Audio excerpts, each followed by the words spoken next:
morning, dear student. Welcome in online classes of Kundha International School. Hope you all are enjoying online classes. Dear student, in last lecture, you know well that we have discussed about the Indian handicraft system and how this system declined because of the whatever policy introduced by the Britishers. Then after the impact of the decline of handicraft on our Indian economy also we have discussed that how so many workers they became unemployed. They start moving towards the rural areas. They started the work as a labor. Some of them they started the farming. Okay.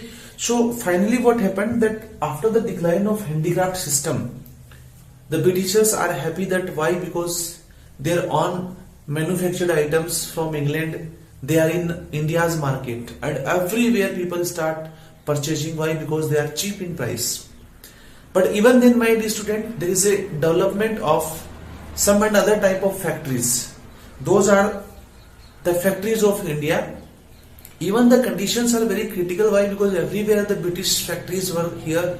Even some factories there are in England. Then also the whatever raw material they exported to their own country. So here the problem of raw material was also there. But even after taking that daring, we can say some of the Indians are there, they dare to start their own factories, their own industries. They know very well that we have to face so many problems. Why? Because Britishers, they don't want that we should continue with our own factories. There should be the benefit and manufacturing to the Indians. But even they have taken the kind of initiatives and they have started their own industry, and later on by getting the inspiration from those industry, some more industries were also established in India. They are the Indian industries started by so many Indians. So let's start today this lecture that is regarding the growth of new industries in India.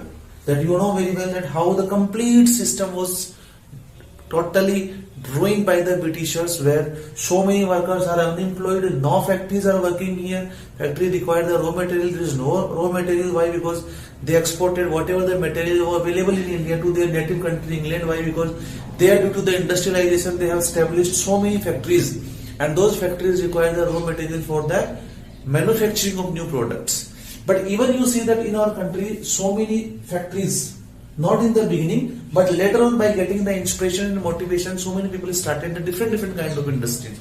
So in the beginning, what kind of factories were there and how they start progressing, about which we are going to know. You see, gradually India attempted to recover itself from these economic slumps. Economic slumps means the condition of India was really very miserable because of that the stuck they have given, but slowly organized its industry on modern lines. Now Indians also realize that if we are not going to maintain our industries on modern lines, why? Because earlier, my dear student, whatever work was there, that was manually. So many workers they are working and handmade items are there, no machines are there in India. Even they are not aware with the modern machine, but later on they feel and they realize that if we are not going to change with that time, then definitely we will going to be, means our existence will not be here. Simply we can say, my dear student, we should always change with the time. If we are not going to change ourselves, definitely the people will go ahead and we will be as there at same place only. So this thing realized and felt by the Indians, and they start maintaining their factories on modern lines. Means they also start establishing and settling the different kind of machines. The most of the factories established by the Britishers, but the setting of factories had shown some sign of economic progress in Indian industrial sector also. No doubt in India also whatever the factories established, they are also British owned factories only, means they are not of India and of not Indian. Simply the Britishers they start establishing their factories in India, it's like in Surat, then in Nagpur, then in some other states of our country. But later on that there is a kind of good symbol of this. Why? Because if those factories they start manufacturing the production here, definitely they are going to hire some Indians only, so the Indian labor can get the job. Then after that kind of items will flood in the market of India, then there is also a kind of growth of the market. So simply we can say that the whatever factories started, they are the factories of Britishers only. But there is a kind of sign, there is a kind of something, there is a hope also that definitely in Indian industrial sector also there is a kind of boom will come. Why? Because if the development and manufacturing will be there in India, definitely there will be more or less benefit to the Indians also. Then after by getting the inspiration from the British industry, some of Indian, they also started their own factory. So about first cotton textile industry, here we are going to know. Industrialization started in India with the settling up of the cotton textile, jute and coal mining industry in the second half of the 19th century. Industrialization in England started by 16th century onward, you know well, but in India in 18th century, we can say just half of the 19th century. Why? Because when Indians started establishing their own factories on modern lines, simply we can say that they start establishing some modern machines also. And for this, my dear student, the first cotton mill started in Bombay by Khawaja Nana Bhai in 1853. Very important, you should know who established the first cotton factory in Mumbai. Khawaja Nana Bhai, when in 1853. So this was the first factory established by an Indian related to cotton textile at Bombay. Later on, the first jute mill also established in 1855 and then started working, and where that was in Risha, Bengal. The first cotton mill in 1853, and then just after 2 year in 1855, one more mill, that was jute mill, established by one of Indian in Risha, Bengal. The establishment of cotton mill inspired others to set up more mills to cotton producing areas like Nagpur. Here the good production is there of cotton. Then Ahmedabad, Solapur. Today also, my dear student, there is a very high large production is there in these states, in these places of a country. Nagpur, Ahmedabad and Solapur. Okay, so these all areas were there now where the good production is there of the cotton. Here also many Indians, they start establishing their factories. Why? Because here is a good availability of raw material, and then after they know very well that the availability will be there only, so we should use that to manufacture the different items, and for this they start establishing their factory in these areas also. Then after the Swadeshi movement also began in Bengal in 1905, that is also give a flip cotton textile industry to. Thereafter a large number of mills were started. So no doubt wherever whatever the industries are there, maybe that is in Risha, Bengal, in Nagpur, Solapur, in Ahmedabad, almost these all factories are there. They are the British owned factories. But my dear student, that these factories started now. So there is a kind of benefit to Indian industrial sector also. Why? Because that they start manufacturing their goods here in India. So simply they are not exporting that raw material to their native country England. The export manufacturing is going on here only, which is a kind of good sign for the Indians. And second thing, the Indians are also getting the kind of motivation and benefit for this, that yes, they can learn something, and then after by getting the inspiration, many Indians, they started their factory here in India also, just like cotton, jute and some other textile companies. Then after next, that is coal mining and industry. India is abundant of coal reservoir, especially in Bengal, Bihar and Odisha, where the good availability of coal is there. So many coal mines are there. Then the coal mining industries employed nearly 1 lakh people in 1906. This is very good thing. You should know that by 1906, more than 1 lakh Indian workers are working in these coal mines, that they got the employment.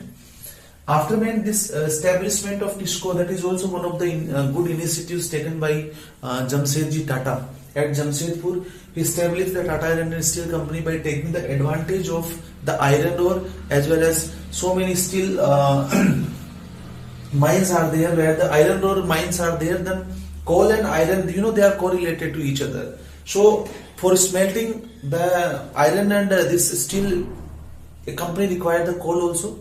So near the coal mines, some mines are there of iron ore also, and then Jamshedji taken the advantage of this. First, he started there in Singhbhumi nearby Bihar. Then after at Jamshedpur, due to the availability of simply we can say water and some other topography was also favorable. That nearby Somnareka and Kharkoi river, there is availability of water, and finally decided this place to start a new factory, that is known as Tata Iron and Steel Company, one of the very we can say famous company right now also. And at that time, during the Britishers time, simply we can say this company was very famous, and it's having a very special position right now, we can say, among the other factories of the world. So this Tata Iron and Steel Company heralded India's position as the modern iron and steel producing country. This was also the another factory established by an Indian even during the time when the Britishers are ruling over Indians. So you see, my dear student, this is a kind of motivation, and this is a kind of encouragement. We can say that now Indians also started their own factory, and definitely these factories started in the beginning. Maybe we can say there is a kind of effort there people started, but later on these companies are going to prove yes the condition and the position of India among the world, that yes, these factories are there in India only. Except this, some other industries are also there, just like in 19th century you will see, it's also witnessed the growth of plantation industries. Plantation industries means the industries they are related to with the particular product, just like tea industry, where only the manufacturing of tea is there, coffee industries are there, and indigo. So these plantation industry also established later on by the 19th century. To set up these and to develop the plantation industries, British invested heavily in the development of the road and railways, which later proved beneficial for the Indians also. The Britishers want to give the good supply of tea, coffee and this indigo to their native country, as well as in the different parts of India also. Finally, for this they require the good network of road and good transportation system also, because for the transportation system only now we can supply the items from one place to another. If no road is there, no other transport is there, then how they can supply?